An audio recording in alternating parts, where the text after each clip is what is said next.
Parte 1, a palavra se fez homem. Obviamente, se eu chamar qualquer um de vocês, pelo menos aqueles que nasceram na igreja, né, para vir aqui na frente e explicar quem é Jesus, o que Jesus fez na sua vida, com certeza você tiraria de letra esse desafio. Eu posso chamar agora, por exemplo, Eliseu, né, Eliseu? Ele conseguiria claramente explicar quem é Jesus. Mas a palavra de Deus, em Oséias 6,3, fala o seguinte: conheçamos o Senhor e esforcemo-nos por conhecê-lo. Não basta só a gente ter um conhecimento intelectual de quem é Jesus. Existem muitas pessoas que sabem que Jesus veio ao mundo, ele morreu numa cruz, ele ressuscitou e hoje está sentado à direita de Deus. Mas isso não é o suficiente para a gente afirmar o nosso relacionamento com ele. Então essa série que nós vamos trabalhar, a gente pretende pelo menos, excluindo obviamente os eventos como, por exemplo, o Dia das Mães, que é a semana que vem, semana que vem, né, dia 8, nós vamos ter o culto unificado, em homenagem ao Dia das Mães. Então, tirando esses cultos mais específicos, nós vamos tentar trabalhar uma linha dentro do Evangelho de João. O João, ele aborda esse tema, o Filho de Deus. Ele quer apresentar para o mundo todo que, de fato, o Filho de Deus veio para a Terra e ele não só tinha uma mensagem, mas ele queria trazer vida para todos nós. Então, essa é a ideia de nós trabalharmos essa série sobre o Senhor Jesus. Uma outra questão que está por trás disso é eliminar algumas ideias erradas que a gente se acostumou, pelo menos no ciclo das igrejas, no ciclo evangélico. A gente tem visto algumas pregações, nós temos tido contato com alguns pastores, né? Por exemplo, o pastor Carlos, que o Daniel citou aqui no louvor, e a gente vê que a vida com Cristo é muito mais do que você simplesmente levantar a sua mão e falar: não, eu quero convidar Jesus para vir para o meu coração. Isso é o que a gente está acostumado a ouvir desde que a gente vai num projeto missionário, desde que você caminhou, seus primeiros passos na igreja, você ouve: quem quer aceitar Jesus? A pessoa levanta a mão e faz uma oração aceitando Jesus.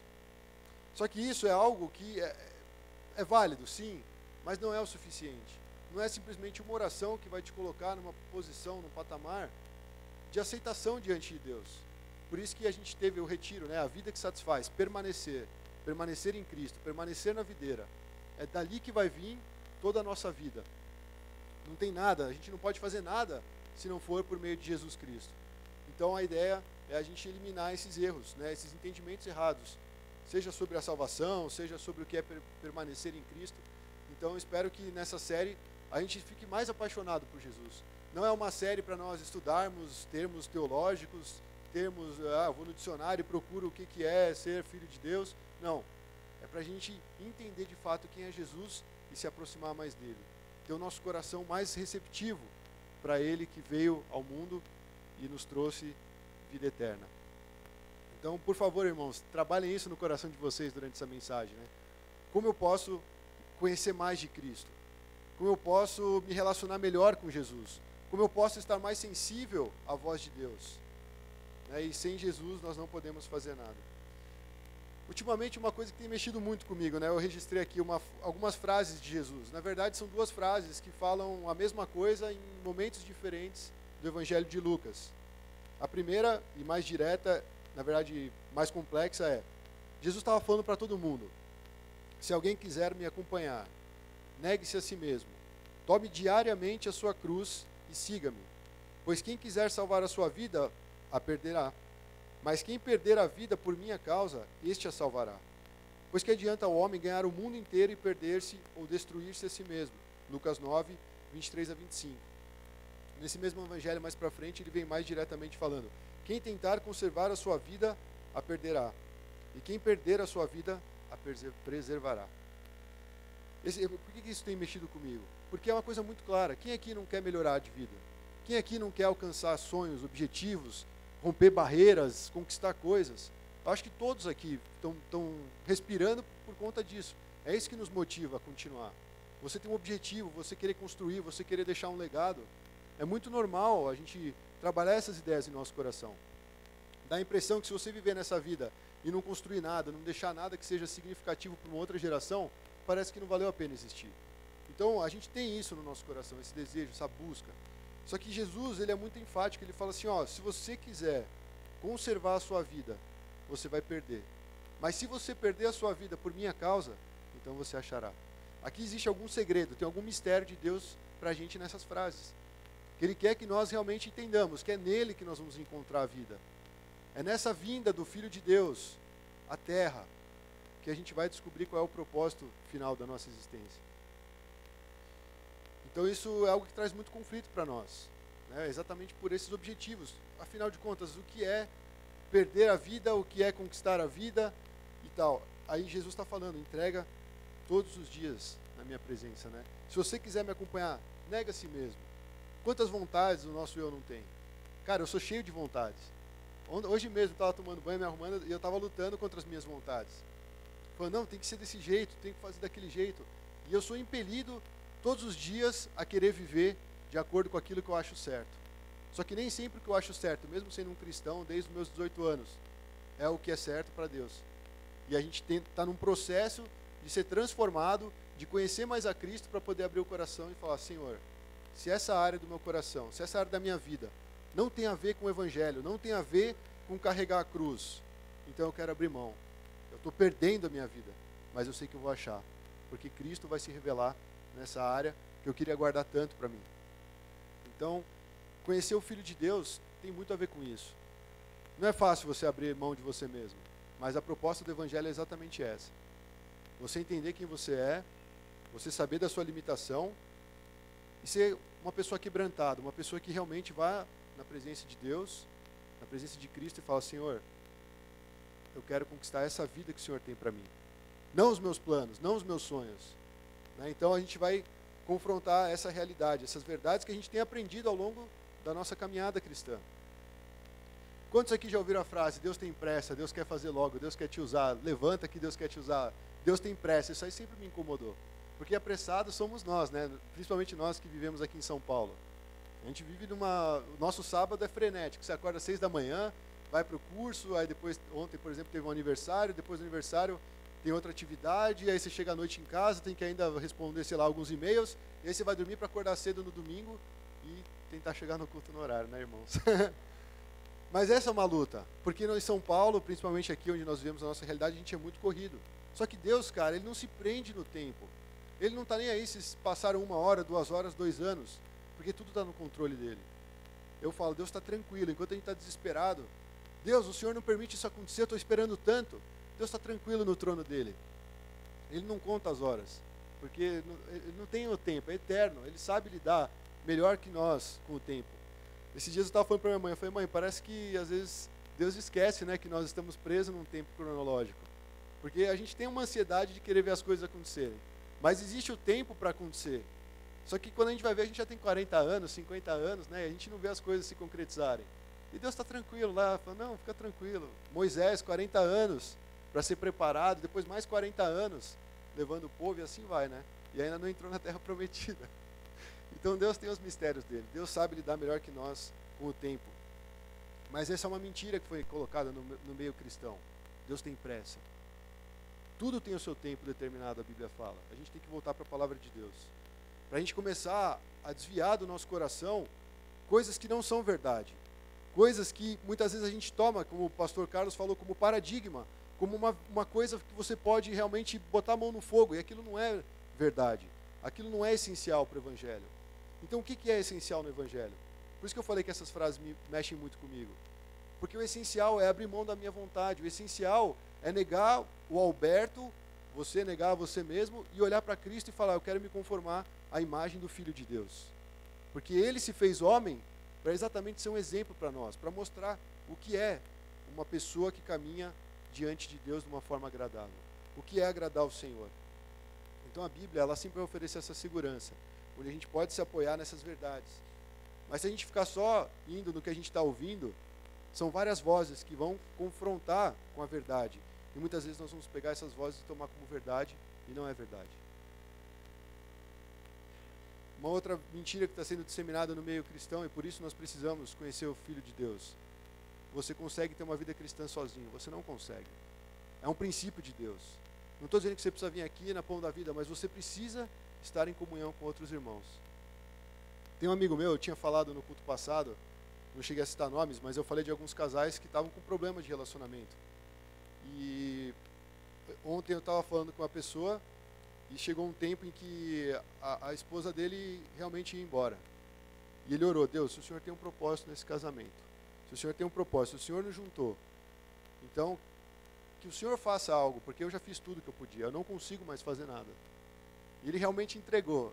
E aí disse que na hora que a pessoa ia no avião, entrar no avião para ir embora, ela começou a chorar, voltou para ele, abraçou e falou: não quero me separar. E ele contou como se fosse aquele tempo em que Abraão estava subindo com o filho Isaac para sacrificar o filho, e ele falou assim, tipo, não sei nem o que passou na cabeça do Abraão, mas ele botou o Isaac, pegou a faca e ele ia matar o Isaac.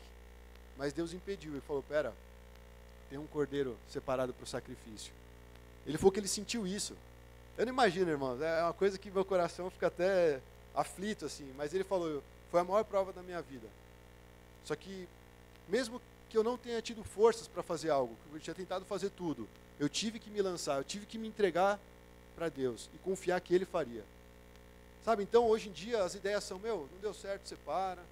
Se você tem outra pessoa, vai ser feliz. E assim vai, cara. E o Evangelho não tem nada a ver com a nossa vida. Nossa vida não tem nada a ver com o Evangelho. Então, são algumas áreas que eu estou dando de exemplo, mas assim, Deus está interessado em toda e qualquer área da sua vida, da minha vida. E quando a gente fecha os olhos para Deus e começa a olhar para nós mesmos, o que eu posso fazer, aonde eu posso ir, o que eu posso conquistar, a gente vai perder a vida. A gente vai fazer pelo nosso esforço, a gente vai se desgastar, a gente vai se cansar. Mas aqui, essa entrega, a gente reconhece que Cristo está no poder, que Cristo está governando. Entrega na mão dele, confia nele e todo mais ele fará, ele vai fazer. E aí a gente descansa. Sabe, isso é uma vida de fé, isso é uma vida que mostra que conhece Jesus. Então a ideia de você congregar, a ideia de você ter irmãos, é exatamente para isso, para esses tempos difíceis, onde você não consegue enxergar a solução. Os irmãos, na verdade, eles não vão te dar conselhos práticos e sábios demais. Eles só vão falar: eu estou orando por você. Era o que eu podia fazer pelo meu amigo. Teve um dia até que acabou o culto, eu tinha pensado em pegar um avião e ir até onde ele mora, para tentar conversar com ele, mas é minha limitação, o que eu ia falar para o cara? Talvez eu ia sentar e chorar junto com ele, não tinha muito o que fazer. Mas eu tinha essa disposição, mas só de caminhar com essa pessoa, eu já pude ver Deus agindo na vida dela. E eu não precisei fazer nada, talvez se eu fizesse eu poderia ter feito besteira, né? Ter dado algum conselho errado, mas graças a Deus, como eu disse, Ele é soberano. Então, enfim, é isso que a gente vai trabalhar nessa série sobre conhecendo Jesus, o Filho de Deus. Tem um pastor que eu gosto muito, o nome dele é Hernandes Dias Lopes, se eu não me engano ele é um pastor presbiteriano, e num dos sermões ele falou assim, em Cristo a verdadeira felicidade é abraçar o que o mundo repudia e repudiar o que o mundo aplaude. Não está nas coisas externas, mas sim nas coisas internas. Então, primeira coisa, o Evangelho tem a ver com a nossa vida interior. Se não mudar o nosso miolo, esquece o exterior. E eu tenho pensado nisso, a gente vem aqui na igreja todo domingo, o nosso exterior está bonitinho. A gente põe um gelzinho, põe uma roupinha bonita, né? Ainda mais agora no frio, às vezes não precisa nem tomar banho, dá uma disfarçada, só põe um casacão lá do Campos de Jordão. E a gente vem e dá um sorriso para todo mundo e fala: tá tudo bem, irmão, tá uma bênção, né? Mas quem conhece o nosso interior? Quem conhece o nosso coração? Quem conhece os poços que estão secos dentro do nosso ser? Só Jesus conhece. Então, é exatamente isso a vida cristã, é isso que é conhecer Jesus. Você querer realmente repudiar aquilo que o mundo está aplaudindo, aquilo que o mundo está sempre empurrando você para fazer, para você conquistar. Você olha e fala: isso tem a ver com o Evangelho? Se não tem, corta. Não tem nada a ver com Deus. Agora, se tem, avança, mergulha, vai fundo. Né? Então, essa frase dele complementa essa ideia. Então, o primeiro ponto, nós vamos ler João 1, versículo 1 a 11.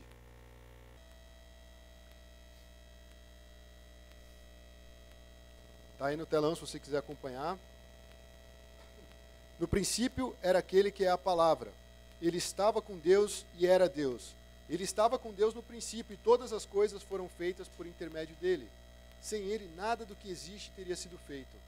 Nele estava a vida, e esta era a luz dos homens. A luz brilha nas trevas, e as trevas não a derrotaram. Surgiu um homem enviado por Deus, chamado João.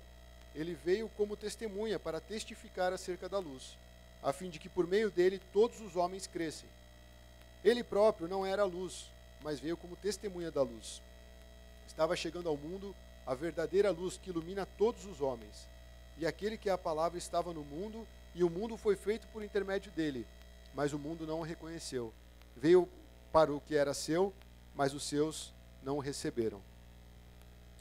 Nesse primeiro trecho nós vamos falar um pouquinho quem é Jesus. Igual eu disse, se eu chamar qualquer um aqui, você vai falar, não, Jesus é filho de Deus, tal, vai dar todo aquele relatório prático e comum que todo cristão daria.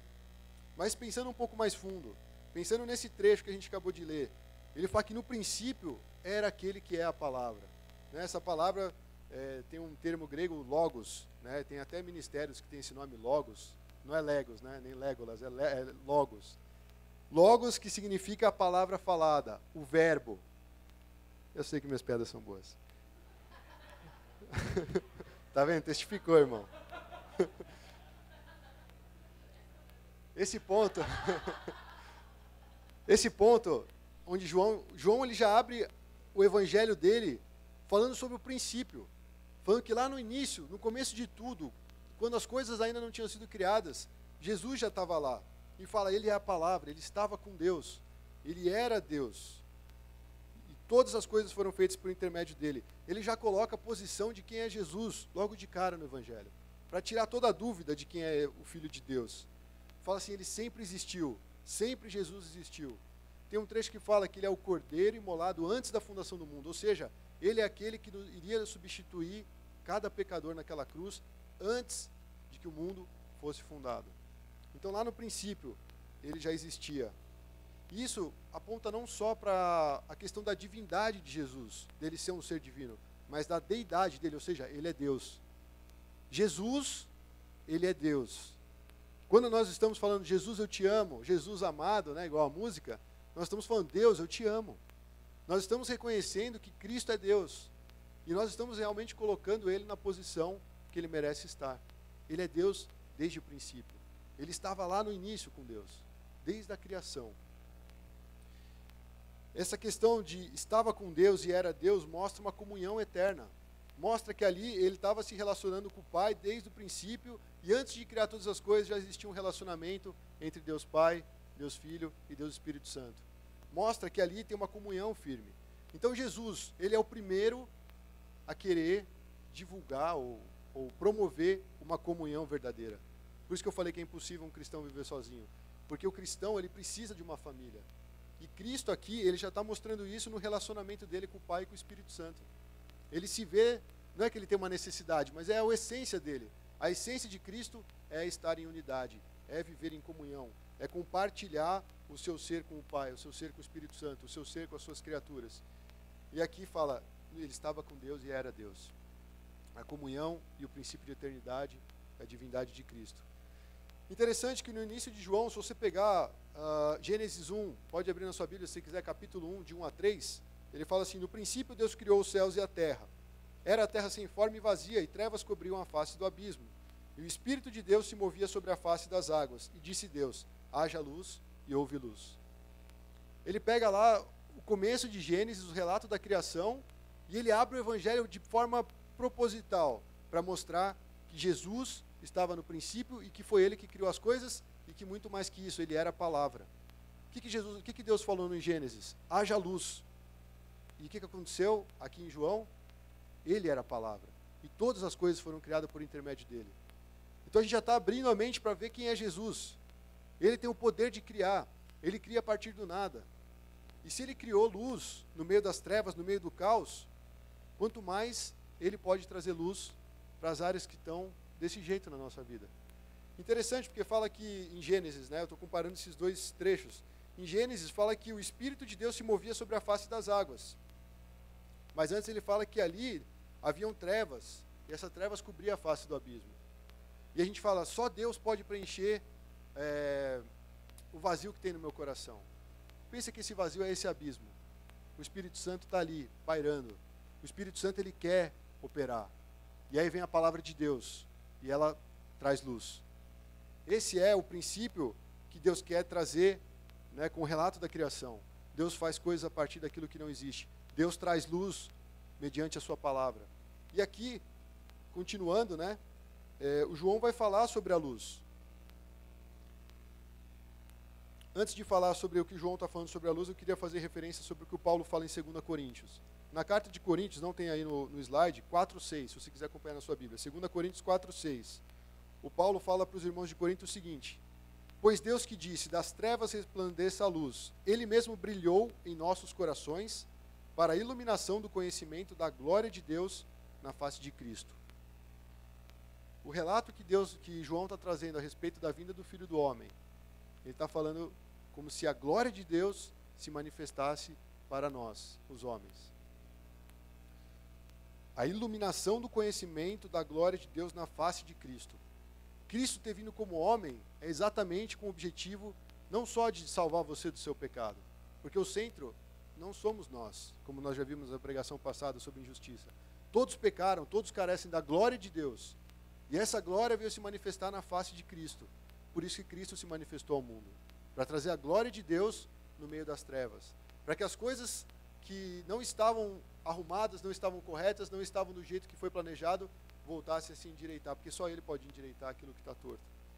Então, ele fala essa frase para os coríntios para dizer que realmente das trevas resplandeceu a luz. E aí João, ele fala sobre o xará dele, né, o João Batista. Ele fala assim, vai vir um homem que vai preparar o caminho do Senhor, mas esse cara não é a luz, ele é só um mensageiro que vai adiante. Nós temos muito de João Batista em nós. Toda essa mensagem a gente começou falando exatamente sobre a postura de João Batista, que ele simplesmente ia apontar o caminho para aquele que viria. Eu vejo que a igreja, nós, como cristãos, nós temos que ser como João Batista, aquele que vê, recebe a Cristo e aponta, não sou eu o Cristo, mas Ele é o Cristo. Não sou eu a luz, Ele é a luz. É isso que o papel do cristão é simplesmente esse. Independente se tem ministério grande, pequeno, se está numa igreja grande, pequena, o ministério do cristão é preparar o caminho para o Senhor. Porque ele falava assim, o Senhor está vindo, e nós sabemos que Ele já veio. E quando Ele veio, é exatamente esse concretizar da luz vindo sobre as trevas. Então ele fala assim, que Ele não era luz, Ele era apenas um mensageiro de Deus para anunciar a verdadeira luz. E aí o outro trecho que ele faz uma afirmação, a luz brilha nas trevas, e as trevas não conseguem derrotá-la. A verdadeira luz já veio ao mundo. Você fala assim, o que é luz, meu? A gente está vendo aqui, né? Hoje em dia a gente tem luz, os caras não tinham. Imagina, metade do dia deles talvez eles vivessem de uma forma que a gente não consegue imaginar, porque não tinha luz elétrica. Mas ele relatando que a verdadeira luz veio ao mundo, estava comunicando o quê? Se você estiver em trevas, essa luz já chegou para você. E o que é estar em trevas, irmãos? É estar numa vida de pecado. É estar numa vida que está longe de Deus. E eu fico imaginando Cristo, lá do lado do Pai, nessa comunhão perfeita com o Espírito Santo, sem briga, sem chibatada, sem palavrão, sem nada, sem nenhum tipo de pecado. E Ele escolhe vir ao mundo. Ele abrindo mão, né, não da sua essência, mas Ele realmente se limitando para poder vir na terra e caminhar entre os pecadores, trazendo essa luz super necessária para que a gente tenha uma vida que agrade a Deus.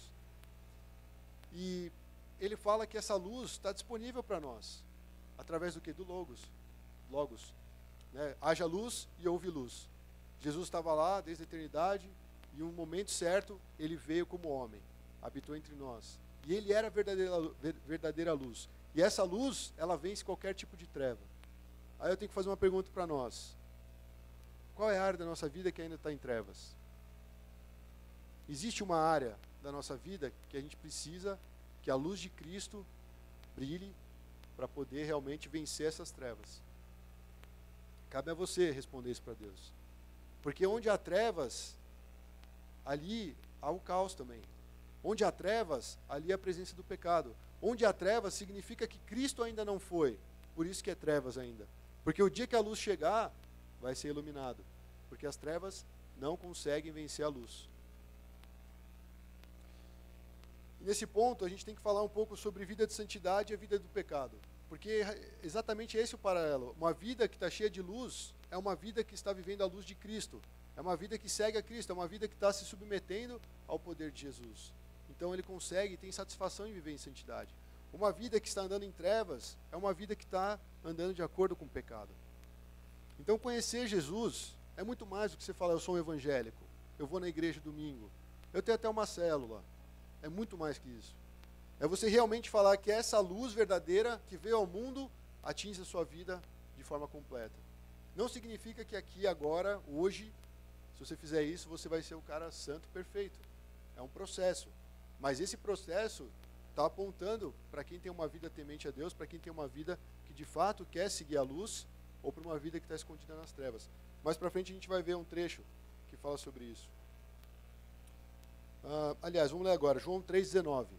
João 3,19 fala: a luz veio ao mundo, mas os homens amaram as trevas, e não a luz, porque as suas obras eram más.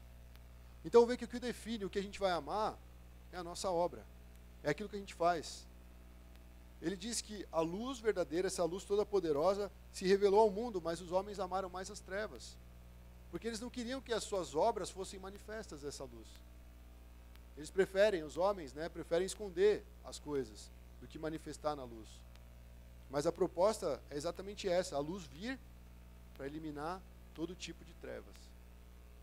Então, conhecer que Jesus tem esse poder, que Jesus é essa luz, isso tem que gerar uma mudança no nosso coração.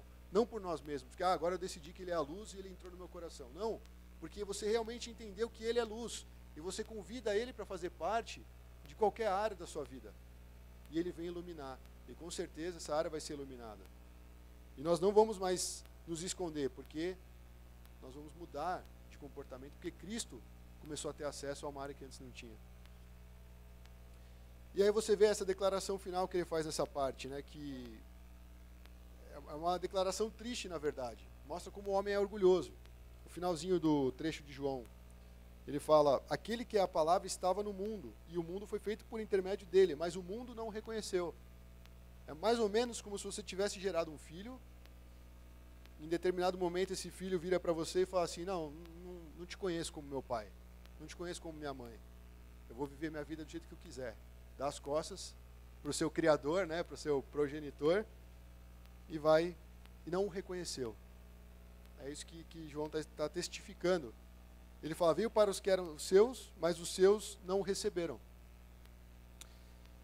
Então, eu imagino essa loucura toda que nós estamos vivendo, pós-moderna, a era da tecnologia, das informações, todo mundo tem o seu espaço no YouTube, tem o seu Facebook, tantas palavras são ditas, tantas mensagens são produzidas, mas no fim a gente não para e fala: de fato Ele veio ao mundo. E é isso que importa. O Filho de Deus, aquele que era a palavra, se tornou carne, se tornou homem e veio até nós. Tem uma profecia, quando fala do cumprimento, que fala que um povo habitava em trevas e viu grande luz. Fala do anúncio, quando Jesus ia chegar. Se não me engano, Naftali, era um povo lá. Mas fala que aquele povo vivia em trevas e a luz foi manifestada. Muitos receberam, mas aqui está falando que Jesus veio para o seu, mas os seus não o quiseram. Eu fico pensando na igreja, nesse contexto todo que eu estou traçando aqui. Jesus veio para nós. E muitas vezes a nossa conduta, a nossa maneira de ver as coisas e de fazer, a gente aponta para que a gente não recebe Cristo. A gente recebe levantando a nossa mãozinha e fazendo uma oração comum. Mas no dia a dia, que nós precisamos reconhecer quem é Cristo, talvez a gente faça como esse povo. É engraçado, porque é como se faça assim, aquele que é a palavra, ou seja, que criou tudo, veio para o mundo, que Ele mesmo criou, e aqueles que estavam aqui também criados por Ele, foram os que deram as costas para Ele. Praticamente Ele foi rejeitado por todos aquele que Ele veio se propor a salvar. Então nós como cristãos, irmãos, a gente não pode ter essa mesma atitude.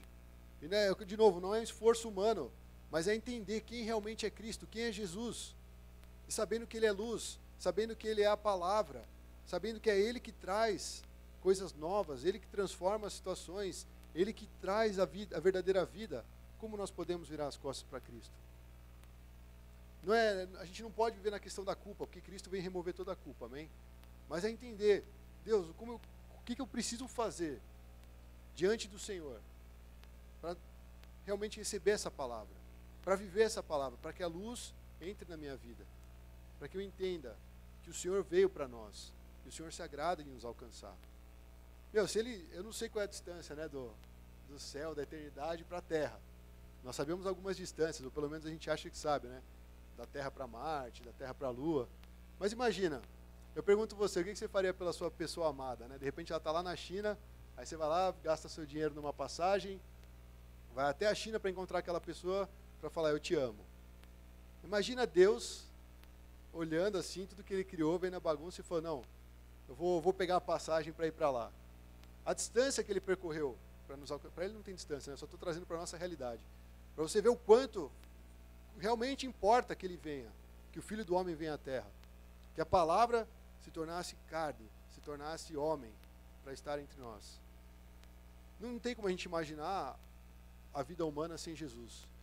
Não tem como você imaginar uma vida de satisfação plena sem a vinda do Filho do Homem para a Terra. Nós ainda estaremos debaixo do jugo da lei, nós ainda estaremos nos esforçando para tentar alcançar Deus, mas nós não saberíamos quem é Deus, porque Deus se manifesta na face de Cristo. Então, essa é uma pista de quem é Jesus. Não termina aqui nesse ponto 1 do culto do dia 1º de maio. Amanhã você precisa acordar e falar, Jesus, eu quero te conhecer mais. Jesus, eu quero abrir mais da minha vida para o Senhor. Jesus, eu quero que o Senhor realmente ande comigo todos os momentos. Essa sede precisa ser gerada em nosso coração. Tem pessoas que gostam muito de fazer exercício físico e sabem que tem que ser constante, por exemplo, numa academia, porque se não for, no dia seguinte parece que você perdeu tudo que você fez o mês inteiro, ou na semana seguinte. Então a gente se esforça, a gente se condiciona a ter essa atitude do ir para praticar o exercício. E alguns até, de repente, ficam meio incomodados quando faltam, seja porque está chovendo. Hoje, por exemplo, eu fui dar uma caminhada, eu ia até a minha academia lá que eu faço, eu ia correr um pouquinho na esteira para aliviar, né, e chegar aqui mais tranquilo, para dar a mensagem. E aí eu esqueci que era dia 1º de maio, dia do trabalhador, estava fechada. Aí eu falei, eu só queria correr, né, eu não estou a fim de correr na rua que está mó vento, lá pelo menos estava mais fechadinho, né. E eu fiquei pensando, tem pessoas que ficam revoltadas. Eu lembro que uma vez eu estava indo para a academia, cheguei lá, estava fechada de novo, e eu voltei. No que eu estava passando por um cara que eu sabia que estava lá ficar lá a manhã inteira. Eu passei por ele e falei, mano, esse cara, certeza que ele vai na academia. Eu vou poupar alguns quarteirões na caminhada dele, né. Eu falei, cara, vai estar fechada a academia, não adianta ir até lá. Ele não falou nada, ele não agradeceu nem nada, ele começou a xingar e saiu fora, virou as costas e foi embora. Eu falei, valeu, né, mano, devia ter deixado você ir até lá, você gastava um pouco mais de energia já que você tem tanta. E aí eu fico vendo, tem pessoas que não conseguem abrir mão de algumas coisas, porque sabem que é importante. Então, nesse conhecer Jesus, é a coisa mais importante da nossa vida. Esse meu amigo que estava passando por essa crise no casamento, no relacionamento, se ele não começasse a entregar essas áreas para Deus, para vir à luz de Deus, ele ia desistir. Ele falou para mim, eu não aguento mais. Eu não sei o que fazer, eu não tenho mais condições. E eu incentivando, falei, vamos orar junto, eu estou orando por você, todos os dias nós vamos orar por isso e tal. E de alguma forma ele viu Deus atuando. Por quê? Ele perdeu a vida dele. Né? O que ele queria fazer? Reter de qualquer forma aquela pessoa e tal. Mas a partir do momento que ele entendeu, eu quero perder, porque eu sei que eu vou ganhar. Cristo vai estar no controle. Aí ele achou a vida. Olha como Deus faz as coisas. Então, conhecer Jesus, quem é Jesus, todos os dias, cada momento. A gente tem que condicionar, igual o cara faz na academia, a gente tem que condicionar o nosso estado mental, emocional, espiritual para conhecer Jesus todos os dias. Porque fica uma coisa muito assim, sabe? Eu fiquei pensando, um dia eu estava orando, acho que foi Santo Agostinho, se alguém puder me ajudar nessa parte, mas acho que foi, quando eu estou orando, para quem que eu estou orando de fato?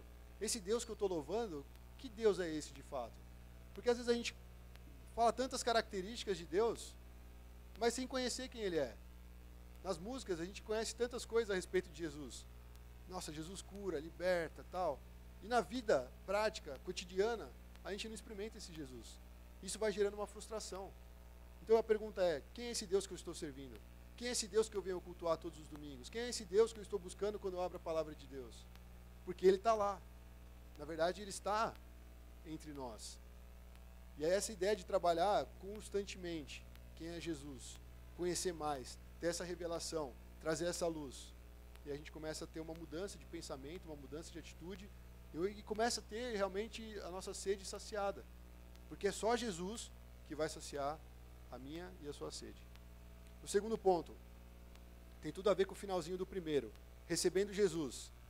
Eu falei da oração, né? Eu aceito Jesus como meu Senhor e Salvador, mas a Bíblia aqui, ela fala assim, no trecho anterior, né? Que as pessoas, na verdade, deram as costas para Jesus, né? Ele veio para os que eram seus, mas os seus não receberam.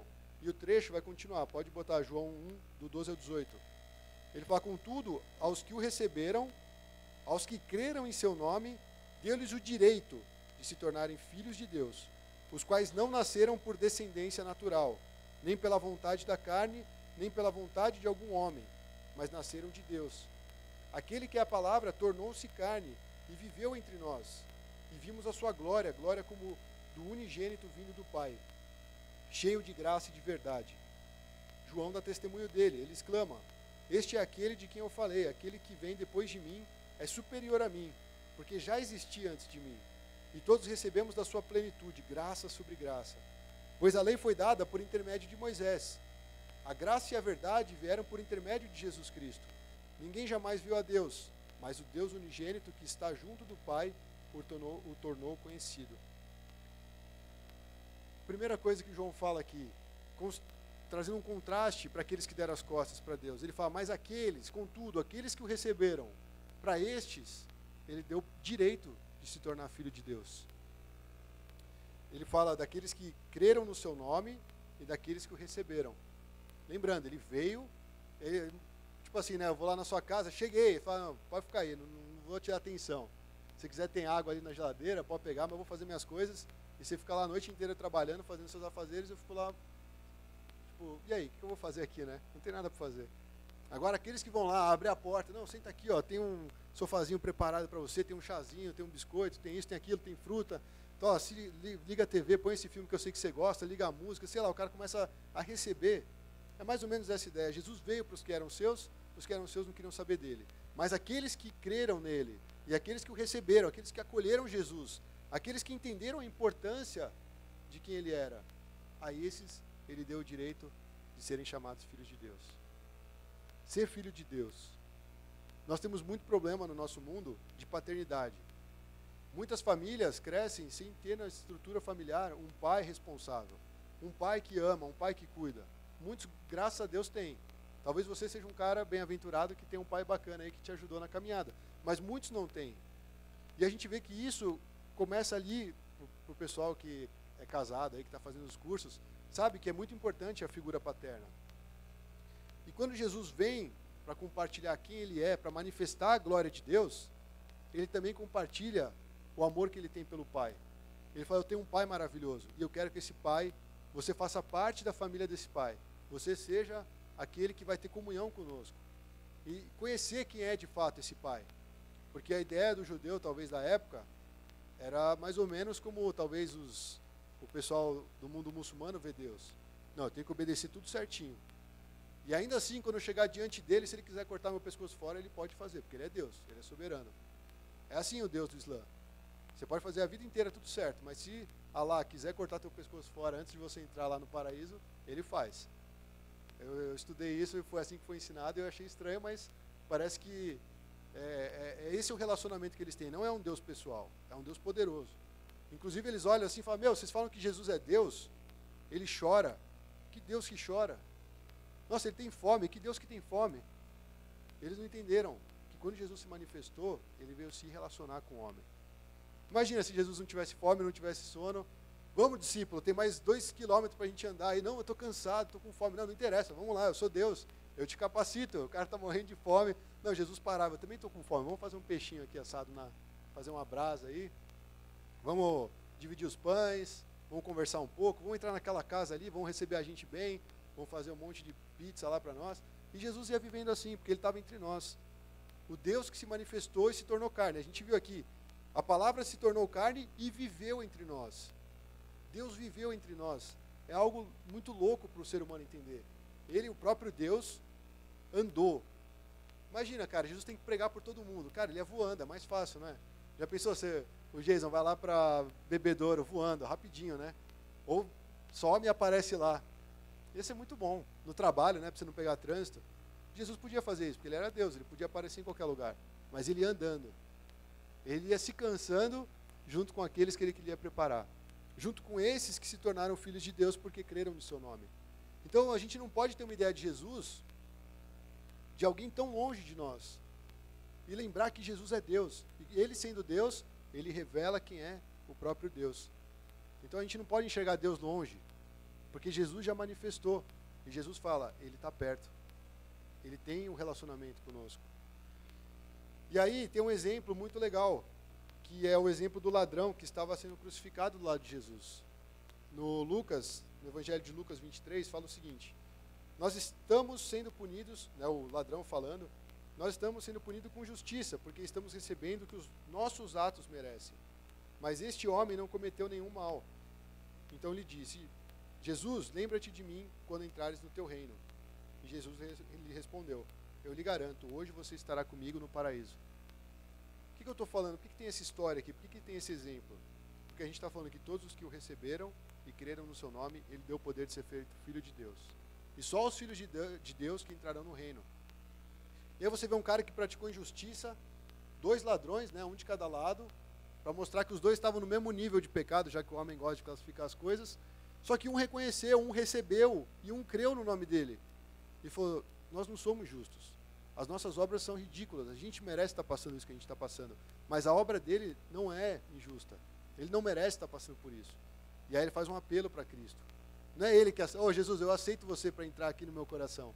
Não, ele fala: Jesus, deixa eu entrar no teu coração, vamos dizer assim. Aonde você habita. Eu quero estar onde você está. E Jesus falou: eu lhe garanto, hoje você estará comigo no paraíso. Esse é o tipo de receber Cristo. É uma entrega, é um reconhecimento. É entender que de fato Ele é justo e nós não. E por isso nós podemos ir até Ele, porque Ele abre a porta para nós irmos. Na verdade, Ele é a porta, né? Ele mesmo fala isso.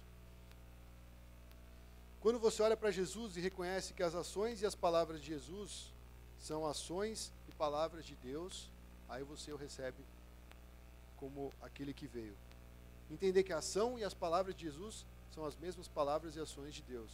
Por isso que Ele é o Logos, Ele é aquele que veio, a palavra de Deus se manifestou entre nós. E Jesus fala de novo, né? Eu vim ao mundo como luz, para que todo aquele que crê em mim não permaneça nas trevas. Ele de novo fala essa questão da luz. E aí a gente vai falar um pouco sobre a glória de Deus. Mas esse trecho que eu acabei de ler está em João 12. Ele falando sobre ele mesmo: eu vim para o mundo como luz, né? Para que todo aquele que crê em mim não permaneça nas trevas. Então, receber a Cristo é você ter essa atitude de fugir das trevas. Você realmente entregar a vida para Jesus, crer nele, é falar: Senhor, eu entendo que o Senhor veio como luz. E nesse momento, eu estou crendo no Senhor e eu não quero permanecer em trevas. É abrir mão de ter essa vida nas trevas, que a gente já falou no primeiro ponto.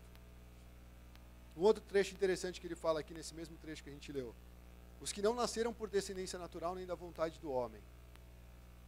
Aqueles que têm fé em Cristo, não nasceu no sentido de ter um relacionamento entre homem e mulher e nascer uma criança. Ah, esse é o Filho de Deus. Não, é um nascimento sobrenatural. É um nascer de novo. É uma nova proposta, é uma nova expectativa, é uma nova esperança. Porque, lembra do Nicodemos? Ele chegou para Jesus, cheio de dúvida, o cara mestre da lei, e Jesus já olhou para ele e falou assim: ó, você precisa nascer de novo. E deu um nó na cabeça dele. Como assim preciso nascer de novo? Como é que eu vou voltar para o ventre da minha mãe? Então ele está falando do novo nascimento. E esse novo nascimento é para todos aqueles que recebem a Cristo. Todos aqueles que fazem parte da família de Deus, nasceram de novo. Nascer de novo, pensa assim, na nossa época, né, Niel, quando a gente estava jogando videogame, e você estava se dando mal, aí você ia morrer, você de repente desligava o videogame. Ou você estava perdendo do seu amigo, né, você dava um jeitinho de reiniciar o negócio. De repente você puxava sem querer o cabo da tomada e falava: opa, deu pau, vamos começar de novo, né? Alguns ainda fazem isso no jogo de futebol, mas eu não quero entregar aqui. Vocês têm que ir para a luz, irmãos. Mas acontece ainda hoje. Isso significa reiniciar, começar de novo. E o novo nascimento, ele faz isso com os que creem. Você fala: meu, eu estou todo atrapalhado com os meus pecados, com as minhas decisões, com as escolhas que eu já tomei antes de conhecer a Cristo. Como é que eu vou fazer? Como é que vai ser minha vida? E aí você reinicia, porque você nasceu de novo. Você é uma nova pessoa, você tem uma nova realidade, você tem um novo caminho para traçar. Porque antes você estava nas trevas, e agora você está em Deus. Isso é uma coisa muito bonita que só Deus pode fazer. Acho que vale a pena falar isso aqui. De repente você fala assim: mas está pregando sobre Jesus, né? Isso tudo eu já sei. É uma oportunidade para você ser igual ao João Batista. Chame pessoas novas que não conhecem essa mensagem. Fala assim: ó, nós estamos falando sobre Jesus. Você quer conhecer mais Jesus? Vem. Porque isso nós precisamos, na verdade, fazer automaticamente. Quando a gente chega para um cara que não conhece a Cristo e fala essas palavras, de repente para ele faz muito sentido. E nós que já temos uma casca mais grossa aí, né, da caminhada, a gente já está calejado, às vezes a gente está meio que se protegendo ou já está com, como é que fala?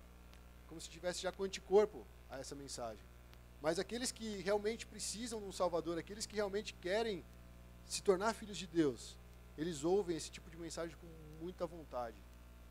Sabe, como se realmente você estivesse diante dele, e o cara morrendo de vontade de comer um chocolate, você tem o melhor chocolate do mundo na tua mão, e ele é um cara gordinho que gosta de chocolate, ele vai querer pegar de todo jeito. É isso que é conhecer a Cristo, todos os dias a gente ter essa atitude. E tem uma coisa que Deus não divide com ninguém. O chocolate ele divide, né? Mas a glória dele, ele não divide com ninguém. Você pensando em Deus, quando Isaías teve uma visão do trono de Deus, ele teve o maior medo da vida dele. Ele ficou apavorado. E ele falou, ai de mim, que tenho lábios impuros. Hoje em dia, a nossa boca fala o que a gente quer. A gente inventa apelido, a gente fala palavrão, a gente zoa os outros. A nossa boca fala o que quer. Mas lá, mesmo ele sendo profeta, ou seja, teoricamente ele tem um cuidado maior com a boca dele, ele falou, ai de mim que tenho lábios impuros. Até talvez o mínimo detalhe que escapasse na vida dele, acusava ele diante de Deus, por causa da glória de Deus. Então Deus, ele não divide essa glória com ninguém.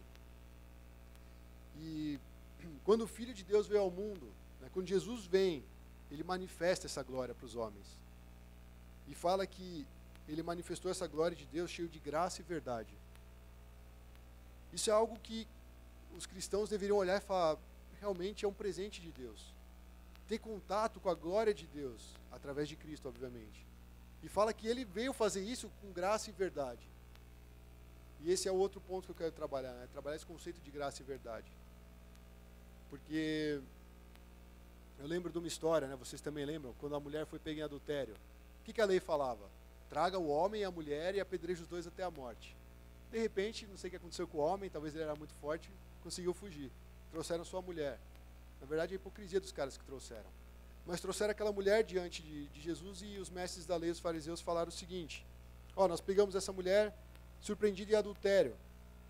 O texto bíblico fala que fizeram ela ficar de pé diante de todos e se viraram para Jesus para perguntar. Imagina, todos os mestres e leis e os fariseus, ou seja, os caras do alto escalão, do movimento eclesiástico lá da cidade, trouxeram a mulher que foi pega em adultério e fez ela ficar de pé na frente de todo mundo. Isso é humilhação. Se eu chegar e chamo alguém aqui na frente e falar, deixa eu chamar tal fulano, já coloco aqui, começo a expor diante de todos, isso é humilhação. E ainda viraram para Jesus, que era a luz que veio ao mundo, trazendo a glória de Deus, e falaram, mestre, essa mulher foi surpreendida em ato de adultério. Na lei, Moisés nos ordena apedrejar tais mulheres. E o Senhor, o que diz? Estavam querendo colocar Jesus contra a parede. Mas já que a gente entende que o Filho do Homem veio e manifestou a glória de Deus, cheio de graça e verdade, ele trata desse assunto exatamente com graça e verdade. Verdade para com os hipócritas, inclusive com a adúltera, mas com muita graça para aquela que pecou e merecia morrer. Ele fala, tem aquela história, né? Então, quem nunca pecou, atire a primeira pedra. E fala que todos foram saindo fora, porque nenhum deles poderia dizer que não pecou. Quando Jesus faz isso, e é assim que ele trata cada um de nós, ele fala com a verdade. Primeiro, ele aponta para todo mundo, vocês têm pecado. Então, se vocês querem acusar, pode atacar a primeira pedra, porque você vai se garantir. E ninguém ataca, porque sabe que tem pecado. Então, eles saem fora. Depois ele vira para a mulher e fala, onde estão aqueles que acusavam você? Se eles não acusaram, eu também não vou acusar. Vai, não peques mais. Não peques mais. É uma verdade. E existem outros que Jesus cura e fala, vai, não peques para que não te aconteça algo pior. Jesus, ele não esconde o poder do pecado. Jesus, ele olha para nós e sabe o nosso pecado. Mas ele nos trata com graça. Mas ele também traz a verdade. E eu fico pensando, cara, Jesus, no seu último momento com os discípulos, estava comendo. A gente a ceia, hoje a gente imagina, né, igual aqui nós vamos ter a ceia em breve, nós imaginamos o cálice desse tamanhinho e um pedacinho de biscoito, água e sal, e a gente acha que a ceia de Jesus era isso. Eu duvido que seja isso. Era um banquete ali que eles estavam realmente tomando a última ceia de Cristo. E quem estava na mesa? O traidor. Quem estava na mesa? Aquele que negaria Jesus. Quem estava na mesa? Aqueles que falavam que era o discípulo incrédulo, Tomé. e muitos outros ali, cheios de pecado. E Jesus conversando com eles, ensinando, acompanhando, caminhando. E Jesus vivia no meio deles. E Jesus vive no nosso meio. Ele conhece, ele olha assim e fala, meu, eu sei o seu pecado. E com o pecado você deve agir assim, fala a verdade. Mas vem a graça de Deus sobre isso. Para aqueles que recebem Jesus e fazem parte da família de Deus, a gente tem que agir dessa forma. Às vezes, quando a gente está aqui pregando, né, a gente sabe muitas verdades, a gente quer usar a verdade. A gente quer chegar e a gente conhece defeitos da congregação, a gente sabe problemas da congregação, e a vontade que dá é de apontar essas verdades. Mas se a gente fizer isso, ninguém aguenta, né? E aí tem a graça, a gente aprende com Cristo. Porque se não tem a graça, a gente vai fazer que nem aqueles fariseus e aqueles mestres da lei. A gente só vai querer pegar a pedra e esperar o próximo, para mandar ver na cachola do cara para ver se o cara muda. Mas não é assim que muda. E Jesus tem paciência, Jesus tem esse amor, mas ele tem a verdade. E eu, de repente, eu poderia chegar e te corrigir com a verdade, você ficar ofendido, fechar o coração, sair dos caminhos do Senhor, virar um gótico e tal. Mas se Jesus viesse e falasse a mesma coisa, não sei porquê, né? Acho que pelo fato dele ser Deus, ele ia falar com tanta graça que você ia ficar constrangido e ia mudar a sua atitude. Por isso que nós temos que ouvir a voz de Cristo, por isso que nós temos que receber a Cristo, por isso que nós temos que saber quem é Jesus. Porque não é pelo muito falar do pregador, do seu discipulador, do seu líder, mas você ter consciência, porque Jesus vai olhar para você e vai apontar a verdade, mas vai trazer graça sobre esse assunto. E vai te tratar com essa dignidade que vem dele, não de nós. Então Jesus oferece graça sobre graça. O trecho fala isso, né? Todos recebemos da sua plenitude. Ou seja, ele se derramou totalmente. E fala graça sobre graça. E aí ele faz um comparativo com a lei de Moisés. Ele fala, a lei veio por meio de Moisés, mas a graça e a verdade veio por meio de Cristo. Então a nossa condição, além de sermos nascidos de novo, é viver nessa nova condição de graça e verdade. É tratar os nossos irmãos, a nossa família de Deus com graça e verdade. Tem uns que também você fala a verdade, o cara fica tudo doído. Isso aí tem que ser tratado também, porque tem que ter a verdade. E a graça, muitas vezes, vai ser você passar pelo processo de ser confrontado. Vai ser o fato de você ouvir a verdade e saber que você tem que mudar. Então Jesus, ele manifesta essa graça para nós. E ele faz um comparativo com a lei, porque ele fala assim, ó, vocês estão aí, né, seguindo a lei, seguindo cada passo, mas a lei foi dada por intermédio de Moisés. Ela ainda é um peso. Ela só deve nos conduzir para Deus, através de Cristo.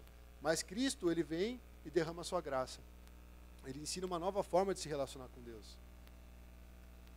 E isso a gente tem que tomar posse, irmão. A gente tem que revestir a nossa vida nova dessa graça. Você pecou, você errou, faz igual a mulher em pegando adultério. Ouça a voz de Jesus dizendo, vá e não peques mais. Eu não te condeno, mas vá e não peques mais. Essa é a graça de Deus. Sempre disposto. E a gente recebe da plenitude de Cristo. Recebe Jesus na sua plenitude, graça sobre graça. Um outro relacionamento com essa parte da lei de Moisés. Moisés não pôde ver Deus. A Bíblia fala que Moisés falava com Deus face a face, né? Algumas traduções usam como um amigo fala com um amigo, na intimidade. Mas tem um trecho, no mesmo trecho que fala que ele falava com Moisés face a face, ele fala, eu vou passar por você, mas você não pode ver meu rosto. Você só vai ver minhas costas. Porque a glória dele ele não divide com ninguém, lembra? Então, no que Deus faz isso com Moisés, o máximo que Moisés teve foi um vislumbre das costinhas de Deus ali, né? Passando, indo embora. Mas Jesus, ele sempre esteve diante de Deus. E ele é o próprio Deus. E aí quando ele vem com a cara de um homem do Oriente Médio, né, até o texto bíblico fala, não tinha muita formosura e tal, ele veio não só para mostrar o rosto de Deus, mas para quem realmente Deus era, expandir isso para o mundo, mostrar, ó, é muito mais do que um rosto, né, é uma atitude, é um ser. E fala, Moisés não pôde ver a Deus, mas Jesus foi lá e tornou Deus conhecido a todos aqueles que o receberam. Nós podemos ver Deus na face de Cristo. Nós podemos ver Cristo na face do nosso irmão. Olha que responsabilidade. Quando os irmãos olham para a tua cara, eles têm que ver Cristo. Espero que vocês vejam Cristo, não só pela barba ou pelo nariz. Mas é isso. Então, receber Jesus é receber essa plenitude, essa graça, é conhecer a verdade, saber que Ele é a verdade, Ele é o caminho, a verdade e a vida, né? E eu queria fazer uma conclusão em cima de um trecho de João 8. Ela não tá no PowerPoint, então prestem atenção, porque é um trecho importante que Jesus fala aos judeus, né? Ele fala assim, ó, eu vou embora e vocês procurarão por mim e morrerão em seus pecados. Para onde eu vou, vocês não podem ir. Vocês são daqui de baixo, eu sou lá de cima. Vocês são deste mundo, eu não sou deste mundo. E eu lhes disse que vocês morrerão em seus pecados. Se vocês não crerem que eu sou, esse termo eu sou, ele está usando o mesmo termo que Deus conversou com Moisés. Eu sou. Aqui Jesus categoricamente está afirmando que ele é Deus. E ali os judeus ou piraram ou realmente creram. Porque ele falou, se vocês não crerem que eu sou, de fato vocês morrerão em seus pecados. Então se a gente não receber a Cristo, no sentido que a gente acabou de ver nesse ponto, a gente não consegue andar até Deus e nós vamos morrer em nossos pecados. E aí eles ficaram indignados e perguntaram, quem é você? E ele falou, exatamente o que eu tenho dito o tempo todo. Jesus todo o tempo está afirmando quem ele é. Todo o tempo Jesus está falando com a igreja. Todo o tempo Jesus está nos atraindo. E nós, muitas vezes, não estamos ouvindo. E ele continua, tenho muitas coisas para dizer e julgar a respeito de vocês, pois aquele que me enviou merece confiança. E digo ao mundo aquilo que dele ouvi. A comunhão com Deus, né? Eles não entenderam que ele estava falando a respeito do Pai. Então Jesus disse, quando vocês levantarem o Filho do Homem, saberão que eu sou, e que nada faço de mim mesmo, mas falo exatamente o que o Pai me ensinou. Aquele que me enviou está comigo. Ele não me deixou sozinho, pois sempre faço o que lhe agrada. E tendo dito essas coisas, muitos creram nele. O simples fato de Jesus falar, eu sou, e o dia que vocês me levantarem, muitos olharão e crerão, eles começaram a acreditar a partir daquele momento, porque eles entenderam que Jesus estava manifestando a glória de Deus. Aquela glória que o povo sempre esperava ver manifestada no templo. Eu acho que a esperança do povo judeu era ir no templo e ver aquela glória. Hoje a gente quer chegar na igreja e ver a glória descer, né? A Shekinah de Deus, o poder e tal. Mas é muito mais que isso. E Jesus estava ali como um simples homem, falando, eu sou. Ou seja, eu sou Deus. Venham até mim e vocês não morrerão nos seus pecados. E essas palavras ecoam para nós até hoje, irmãos. E para finalizar, continuando o trecho do João 8. Disse Jesus aos judeus que haviam crido nele, se vocês permanecerem firmes na minha palavra, verdadeiramente serão meus discípulos, e conhecerão a verdade, e a verdade os libertará. E eles lhes responderam, somos descendentes de Abraão, e nunca fomos escravos de ninguém. Como você pode dizer que seremos livres? Eles que tinham crido em Jesus falaram, nós nunca fomos escravos de ninguém, nós somos filhos de Abraão. Eles estavam recorrendo à religião, à religiosidade. E aí Jesus falou, digo-lhes a verdade, todo aquele que vive pecando é escravo do pecado. O escravo não tem lugar permanente na família, mas o filho pertence a ela para sempre. Portanto, se o filho os libertar, vocês de fato serão livres. Ele vai falar da família de Deus. Ele fala, se vocês vivem pecando, você é escravo do pecado. Vocês precisam ser libertos, porque o escravo não tem lugar na família. Lembra que ele falou, todos os que creram, deu-lhes o poder de se tornarem filhos de Deus. Crer, então, tem uma relação com abandonar as trevas. Então aqui a gente consegue fechar o ciclo do porquê Jesus veio ao mundo. Porque se o Filho nos libertar, nós de fato seremos livres. Nós conhecendo quem é Jesus, nós como igreja, tendo conhecimento de quem de fato é Jesus, o Filho de Deus, e o porquê que essa palavra se manifestou, que aqui ele fala, se você crer na minha palavra, se você permanecer na minha palavra, verdadeiramente será meu discípulo. Então nós realmente podemos declarar que nós conhecemos esse Jesus que a palavra fala. Então, irmãos, prossigam em conhecer a Cristo. Prossigam em abrir mão da sua própria vida. Prossigam em negar o pecado, a fugir das trevas e a correr para essa luz que foi manifestada ao mundo. A se entregar para esse Deus maravilhoso que compartilha a sua glória através de Cristo, principalmente com a igreja. Amém? Eu gostaria de fazer uma oração antes de nós fazermos a ceia.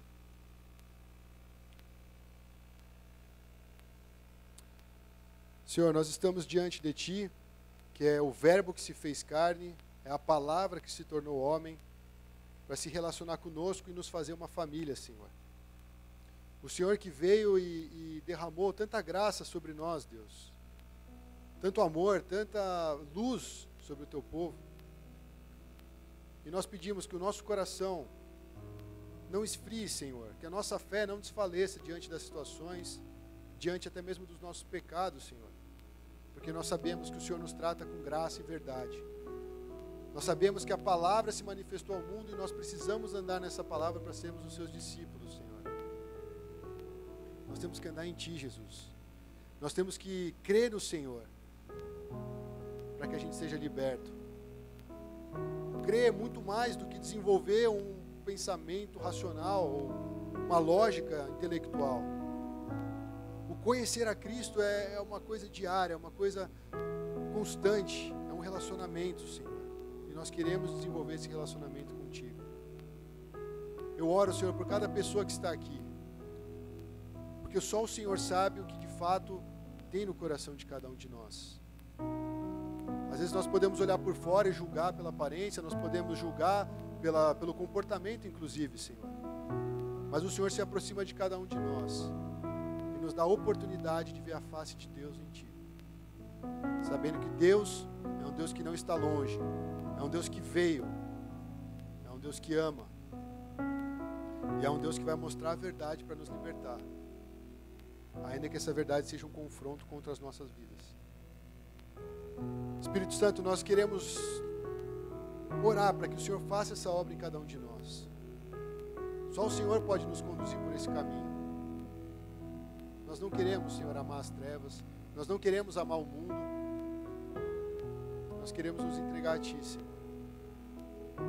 Nesse momento nós queremos receber o Senhor, entregar tudo, Senhor, entregar tudo nas Tuas mãos, reconhecendo que o Senhor é o Filho de Deus, aquele que dá vida por cada um de nós. É o Senhor que nos chama para uma nova e viva esperança, um novo caminho, e é nesse caminho que nós queremos andar, Senhor, lado a lado com o Senhor. Abençoa a Tua igreja, Senhor, e continue trabalhando em nós.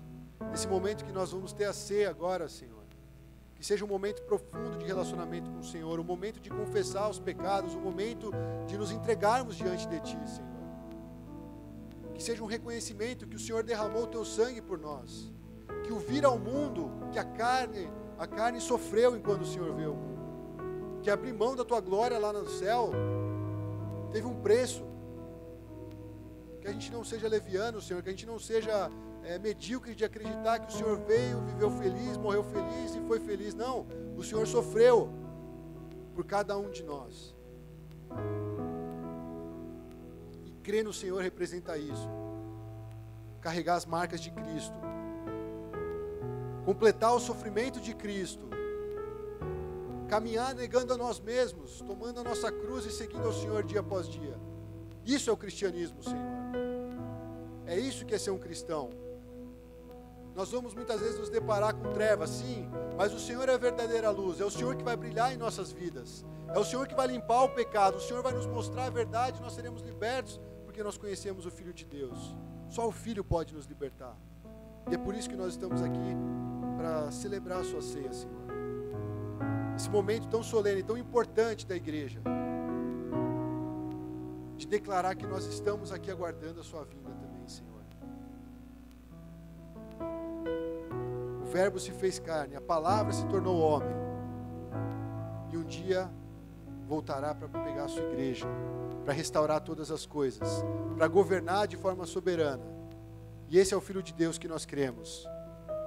Não é um homem que foi derrotado na cruz, mas o próprio Deus que venceu a morte, que venceu o pecado, que venceu Satanás, que venceu todo e qualquer desafio e barreira que nós poderíamos enfrentar.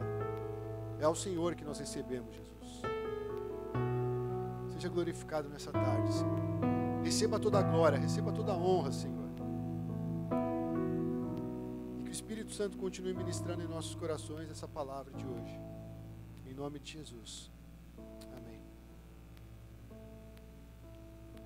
Pastor?